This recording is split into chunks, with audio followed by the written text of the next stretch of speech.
For many decades, Africa has been seen like a warehouse where other countries or other continents just come and grab minerals like oil, cocoa, and other minerals or other materials that are mined in Africa. But that era has changed. Africa has changed. Africa is building industries for value addition. Africa is making sure that the raw materials are done as finished processed or finished product in their home countries. And we are going to discuss this and see how Africa is doing on this, on raw material processing, and also the tech and fintech and other topics. My name is Alex Munene. This is African Time. Welcome.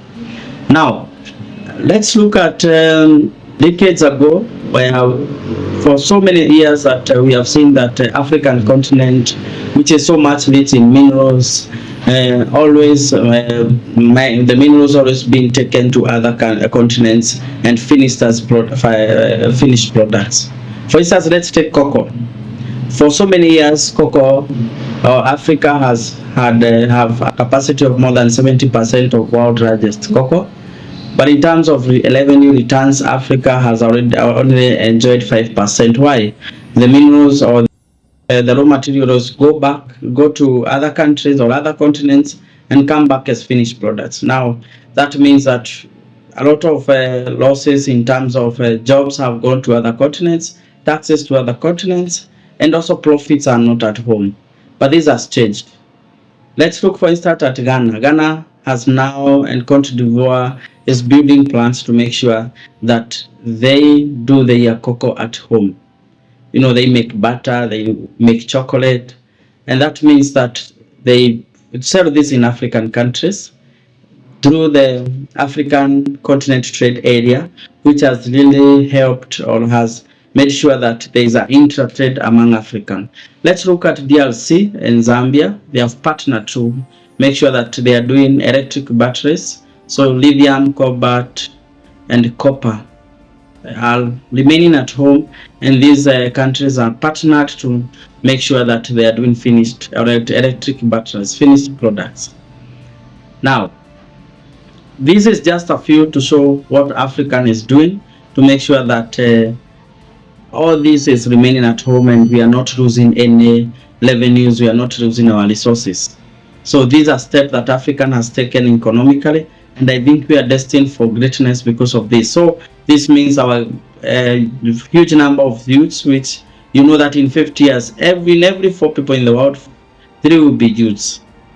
We can make sure that we build our own infrastructure.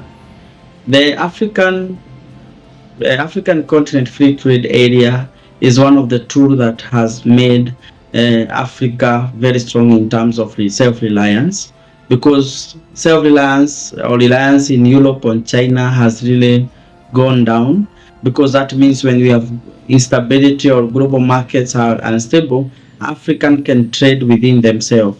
You see, a car can be manufactured in Morocco and come to Kenya and be assembled at zero duty. That means that we are building a lot of we are doing a lot of policies, and we are building a lot of infrastructure to make sure that Africa remains. So this is a challenge to any other country which have low materials, you know, from agriculture, from minerals like oil, gold, and all that, that we continue making sure that we retain these resources at home, because we are one of the world's largest minerals holder. Name them from one end to the other end. So I think this call for actions to make sure that the policies that you build, even the African country or other countries, to make sure they build policies allowed that are really encouraging them to trade with other countries within Africa. And this is very encouraging, because in 50 years to come, if you do this, we'll be speaking about something else. Let's look at fintech and technology.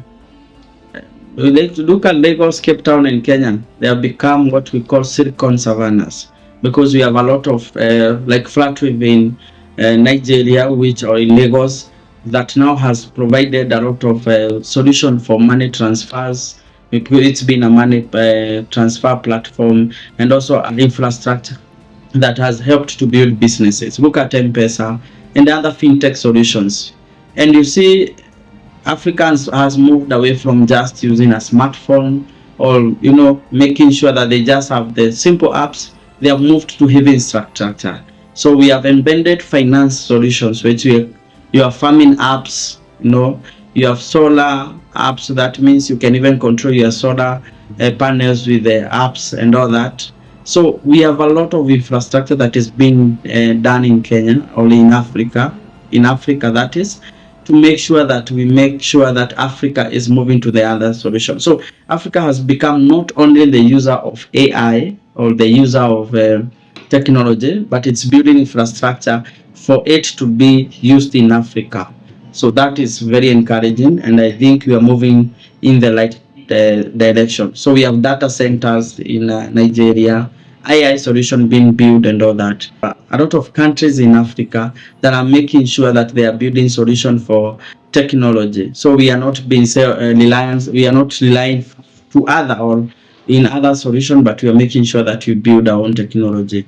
And the fact that our users are also very innovative. So you can be sure that we are getting a lot of innovation and innovative solution.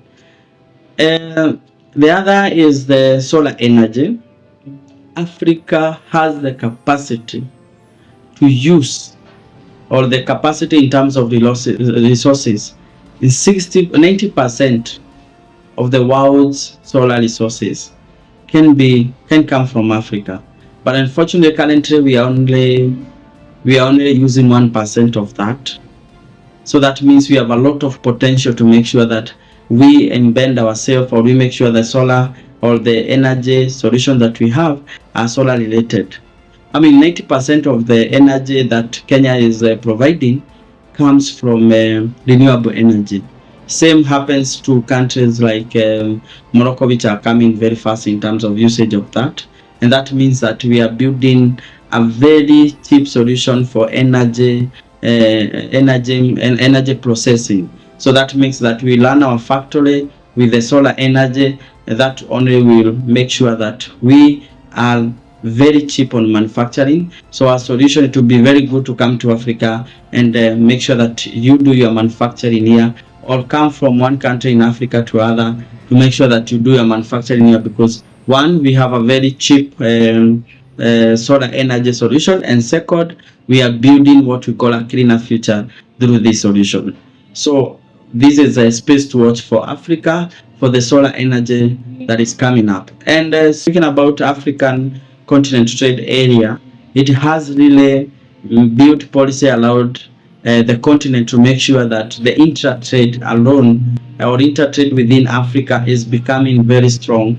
And also it's building, or it's also making sure that the African Development Bank is coming up very strongly to make sure that solutions are done in Africa. Today we have a Pan-African payment and settlement app.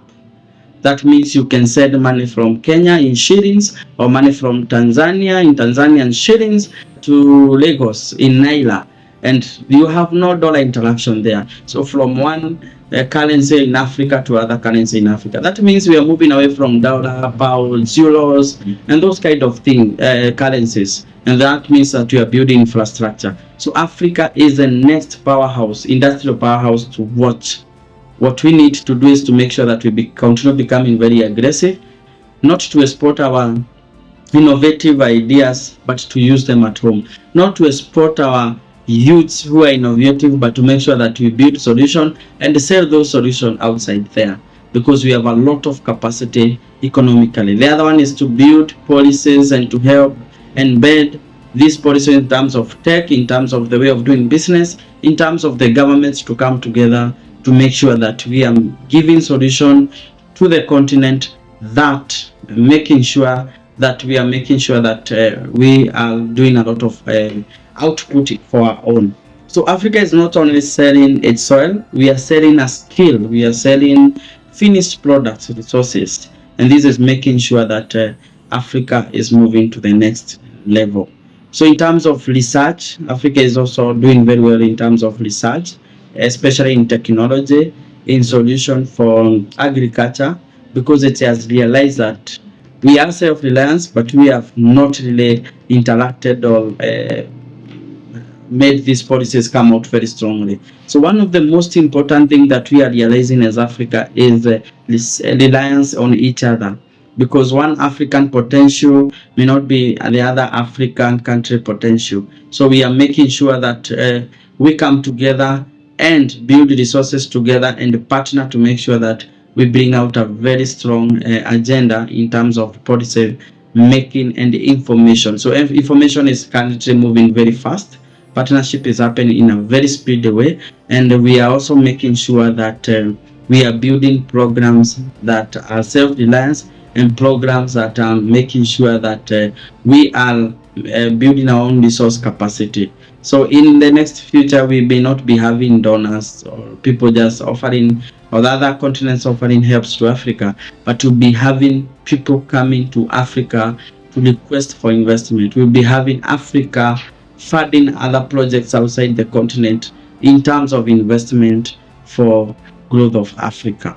So watch this space, and let's make sure that we build Africa, and we make sure that we play each part, or your part, to make sure that Africa becomes resilient and Africa becomes the powerhouse. And Africa, it's not a question whether Africa, it's the future world biggest industrial continent, but the question is when this is coming, and how we are going, whether the other continents are ready to accept Africa as the biggest power industrial house, because this is certainly going to happen and we are going to make it. Thank you so much. Click the button, share and like. Thank you.